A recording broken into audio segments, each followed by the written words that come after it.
Hello everyone, welcome to Deepa's kitchen. आज मी बनवणार आहे रस। खूप छान आहे, खूप टेस्टी आहे, खूप मस्त आहे। तर इथे मी 4 आंब्याचा रस बनवते। तर अशा पद्धतीने पण तुम्ही रस बनवू शकता। खूप छान रस बनतो आणि कोणी पाहुणे वगैरे आले घरी तर त्यांच्यासाठी पण चांगली स्पेशल थाली आहे। रस तुम्ही बनवू शकता समरमध्ये। तर आंब्याचं सीझन आहे तर रस तर पाहिजेतच घरी। तर इथे मी मस्त असे 4 मोठ्या साईजचे आंबे घेतलेत आणि चांगले त्याला स्वच्छ धुवून घेतले आणि वरचे साल त्याचे काढून घेतलेत आंब्याचे आणि मस्त असं त्याला छोट्या छोट्या साईजमध्ये त्याला कट केलंय। आणि त्याच्यानंतर आपल्याला काय करायचंय की मिक्सरमध्ये काढायचंय याला। तर तुम्ही याच्यामध्ये दूध वगैरे पण ॲड करू शकता। तर मला दुधाचा काही जास्त बराचसा आवडत नाही, तर इथे मी नॉर्मल रस बनवणार आहे।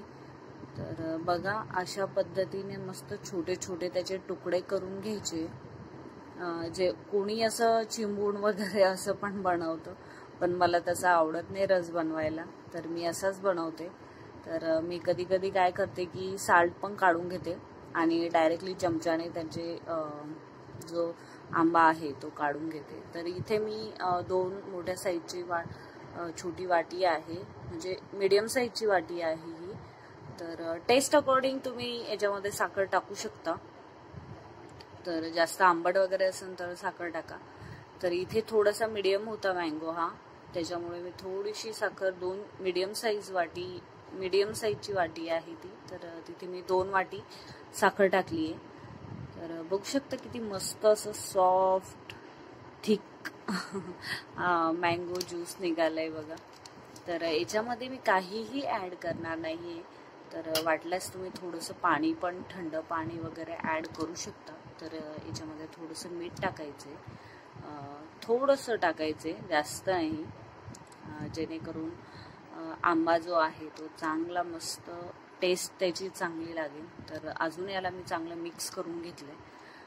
तर इथे मी म्हणजे अगोदर रसच बनवून घेतलाय, कारण की चांगला तो फ्रीजमध्ये ठेवल्यानंतर चांगला थंडा होईल जेवण करेपर्यंत, आणि जो रस आहे तो थंडाच छान लागतो।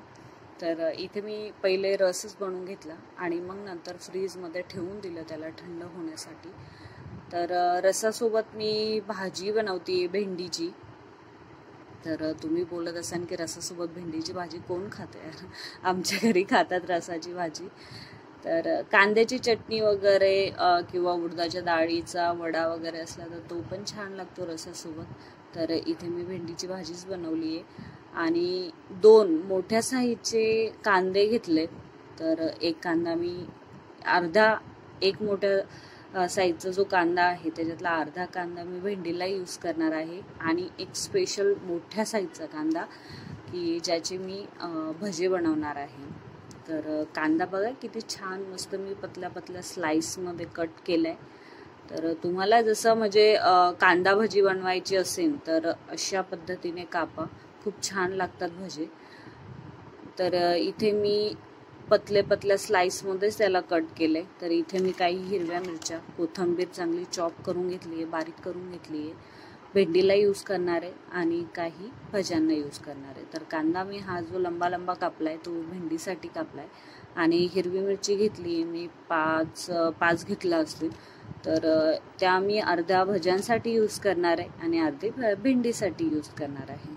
तर इथे मी भज्याची तयारी करते। तर पहिले कांदा घेतला मस्त चॉप करून पतल्या स्लाइसमध्ये, त्याच्यामध्ये ॲड केलंय बेसन, आणि त्याच्यानंतर मी कोथिंबीर ॲड करणार आहे, हिरवी मिरची, आणि मस्त त्याला चांगलं मिक्स करून घ्यायचे। इथे मी मीठ टाकते, टेस्ट अकॉर्डिंग मीठ टाकायचे।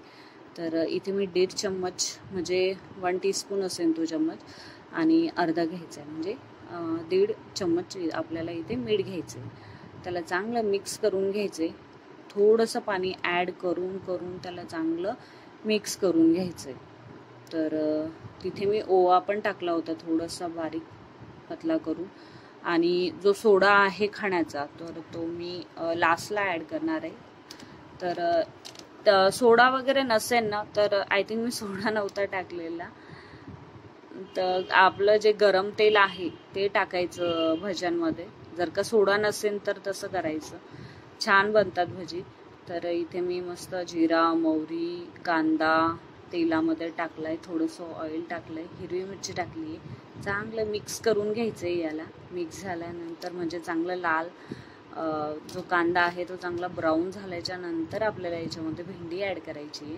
भेंडी मिक्स करून घ्यायची चांगली आणि त्याच्यानंतर आपल्याला हळद, मीठ टेस्ट अकॉर्डिंग आणि कोथिंबीर तर ते टाकल्यानंतर त्याला परत चांगलं मिक्स करून घ्यायचे.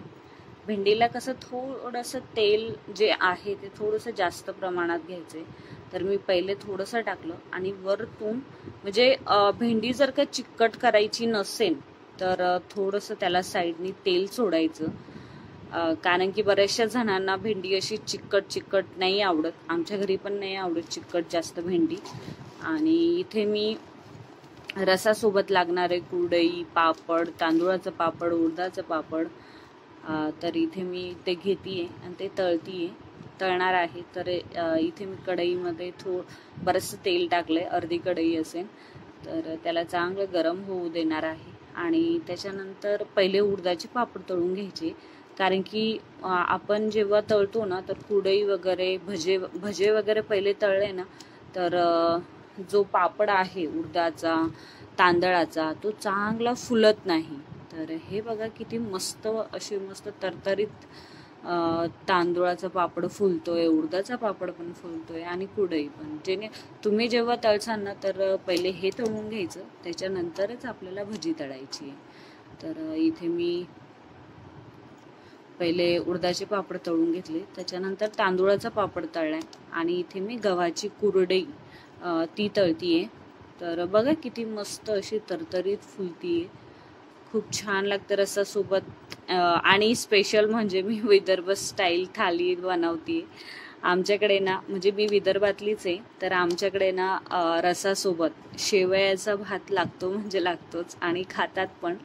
खूप आवडतो शेवयाचा भात रसासोबत. तर इकडे मी औरंगाबादला बघितलं शेवयाचा भात कोणी करत नाही, रसासोबत ते व्हाईट भात खातात. आवड असते आपली आपली. एनिवेज, तर इथे बघा मी खायचा सोडा न टाकता इथे मी तेल घेतले. माझ्याकडे सोडा होता पण मग म्हटलं तेलाची बनवून बनते, खूप कुरकुरीत बनतात, टेस्टी लागतात गरम तेल टाकल्यानंतर. जर का सोडा नसेल तर हे पण एक ऑप्शन आहे, चांगलं आहे. तर बघा किती छान मस्त अशी भजी बनतीये. जर का तुम्हाला गोल गोल भजी बनवायची असेल तर चांगला बारीक चॉप करून घ्यायचा कांदा, मस्त गोल गोल बनतात भजी. तर इथे मी काही हिरवी मिरची तळतीये. तर त्याला थोडंसं क्रॅक पाडायचे, कारण की जेणेकरून तळताना जी आहे ती मिरची फुटणार नाही आणि आपल्या अंगावर वगैरे उडणार नाही, म्हणून त्याला थोडंसं चाकूनी काट करायचे. तर बघा किती मस्त कुरकुरीत अशी भजी बनली आहे आपली. तर मी बोलले ना सोड्याच्या ऐवजी तुम्ही तेल पण टाकू शकता, खूप छान भजी बनती. तर इथे मी 2-3 मिरच्या तळून घेतल्या. कुरडई पापड वगैरे पण तळणं झालंय, भेंडीची भाजी पण झालीये, भजे पण आता झालेच आहे. फक्त आता चपात्या टाकल्या आणि शेवईचा भात तर झटपट काहीतरी 5 मिनिटात बनतो, तर ते मी लास्टलाच करते. तर इथे मी चपात्या टाकून घेतीये फटाफट. तर इथे चपात्या बघा करताना कधी पण आतल्या साईडने जर का तुम्ही पीठ लावलं ना, चपाती 100% फुलणार म्हणजे फुलणारच, असं आहे, नक्की फुलणार. जर का तुम्ही चौकडा चपाती बनवत असेल आणि आतून जर का थोडंसं तेल लावून आणि थोडंसं पीठ त्याला लावलं तर चपाती फुलती म्हणजे फुलतीच. तर माझ्या चपात्या पण झाल्यात. तर आता इथे मी शेवयाचा भात बनवतेय.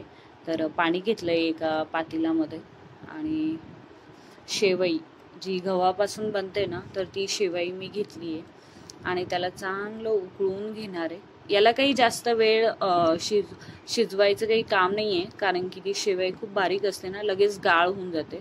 तर इथे एक 2 उकळी आल्याच्या नंतरच लगेच उतरवून घ्यायचं आहे त्याला आणि एका चाळणीमध्ये त्याला गाळून घ्यायचं आहे.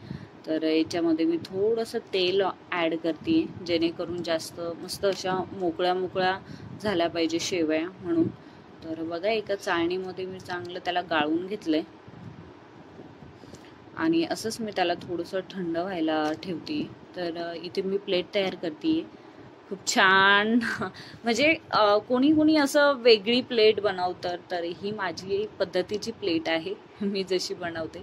कोणी वडा बनवतं रसासोबत, तर कोणी फक्त रस पोळी भाजी असं बनवतं. तर आमच्याकडे तर अशीच बनवतात प्लेट. तर तुमच्याकडे कशी बनवतात मला नक्की सांगा कमेंटमध्ये. तर बघा किती छान मस्त अशी थाली बनवली मी. चला तर मग, स्वस्थ रहा, मस्त रहा, चांगलं जेवण करा. Thank you, bye bye.